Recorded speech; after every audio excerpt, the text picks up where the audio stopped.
Welcome back to Venture Onward. Today I plan to discuss The Mandalorian takes Rogue One's most memorable lesson to heart. The Mandalorian has shown that the fun of Star Wars is still compelling even on TV. But one moment has a crucial lesson. The Star Wars universe has always existed about overwhelming lethal probabilities and battling for independence and what's right. It has been consistently shown in the canon and was recently proven in an episode of The Mandalorian, thanks to the inspiration of Din Djarin and Bo-Katan. Yet, over time, these ideas have been eroded and transformed by people who fight for their agendas, like Emperor Palpatine, and occasionally can erode these values, as seen with the New Republic.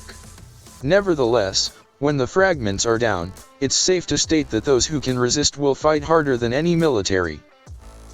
In the episode, Chapter 21, The Pirate, Din obtained a distress call from High Magistrate Greef Karga concerning pirates eliminating his district on Navarro.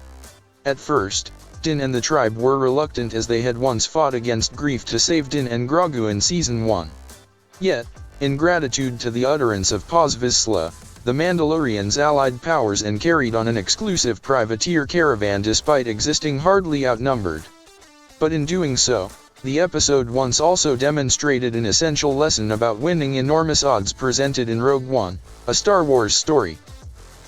From the Rebel Alliance to the Resistance, Star Wars' prominent theme has been about the power of conformity and belief against surmounting more decisive odds. When the Rebels opposed the Empire, they were exclusively little partitions across the galaxy. It bore an effort to get them jointly into an association that could resist the power of the Empire. In The Rise of Skywalker, yet, it was nobody better than a shot in the dark that the galaxy would help the Resistance in thwarting the Final Order, and luckily, the whole universe answered. Though on a shorter ranking, The Mandalorian confirmed this and the more significant theme about functioning together rather than alone. While confronting the invading privateers, Din and his companions were considerably outnumbered. To make matters worse, they held to split their power to have land troops vacate the roads, and only Bo and Din handle the skies. However, Din and Bo revealed that design and craft could overwhelm inferior chances while the remainder of the tribe battled forcefully against the invading buccaneers. Fueled by the assurance that they could have a portion of land all their own, the Mandalorians fought for a future that was more hopeful than their past. In the lot, they demonstrated that idea could defeat any odds as long as one was battling with the wrath of a military, equal to what Cassian Andor displayed in Rogue One.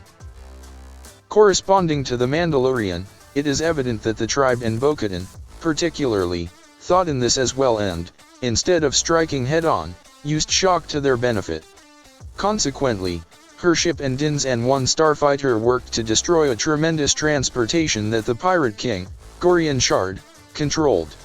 Though the odds were against the Mandalorians, the motivation and confidence that they could maintain their numbers via effort eventually chose the war over Navarro.